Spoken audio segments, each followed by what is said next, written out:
আসসালামু আলাইকুম, সবাইকে শুভেচ্ছা।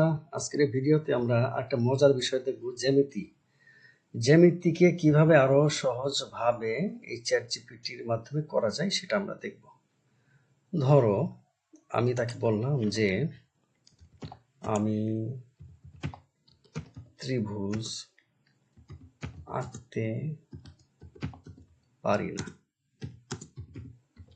কিভাবে আঁকবো একটু বলো।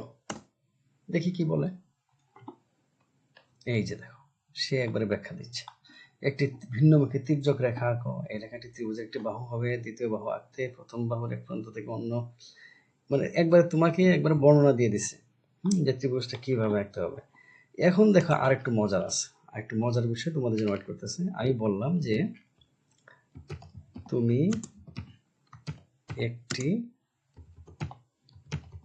ত্রিভুজের ছবি দাও। দেখো কি বলে,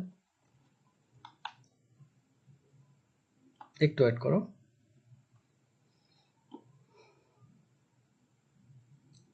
একটু ওয়েট করতে হবে, সে তোমাকে ত্রিভুজের ছবি এঁকে দিবে।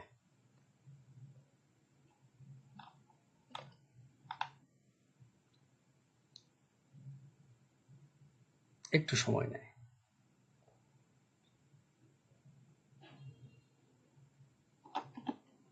এখানে বলে দিছে lots of people are creating images right now, so this might take a bit.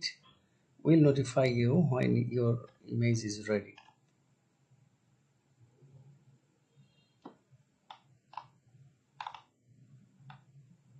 এই যে দেখছো, তোমার জন্য ত্রিভুজ রেডি হয়ে গেল। তো এমনি ভাবে তোমার জ্যামিতিক যে টার্ম তোমার কাছে শেখার বিষয় হয়ে দাঁড়াবে, সেই বিষয়টা তুমি এখানে জাস্ট ইনপুট দিবে। তোমাকে এরকম লিখিত আকারেও ব্যাখ্যা দিতে পারে, আবার সে চিত্রের মাধ্যমেও তোমার কাছে তুলে ধরতে পারে। তো আজ থেকে জ্যামিতি নিয়েও কোনো ভয় নাই। আজ থেকে লেগে পড়ো জ্যামিতিটাকেও একেবারে সহজ করে তোলা এই চ্যাট জিপিটির মাধ্যমে। তুমি যদি ব্যাখ্যা চাও যে এটা কেন এমন হইলো, হ্যাঁ হ্যাঁ এটার কোন কত ডিগ্রি হলো, এই কোন কত ডিগ্রি হলো, হ্যাঁ তুমি যদি ব্যাখ্যা চাও, হ্যাঁ তাহলেও সে তোমাকে ব্যাখ্যা দিয়ে দিবে। মোট কথা, তুমি চ্যাট জিপিটির মাধ্যমে জ্যামিতির অনেক ডিপে তুমি ঢুকতে পারবে। হ্যাঁ, মানে তোমার যেখানে কনফিউশন হবে সেখানেই তুমি এর সেখানে যে কনফিউশনটা হচ্ছে, হ্যাঁ সেটা জাস্ট খালি তুমি লিখে দিবা, তোমার কনফিউশন দূর করে দিবে। তো আজ থেকে শুরু করে দাও জ্যামিতি শেখা নতুন করে। সবার জন্য আবারও শুভকামনা, ভালো থেকো। আসসালামু আলাইকুম।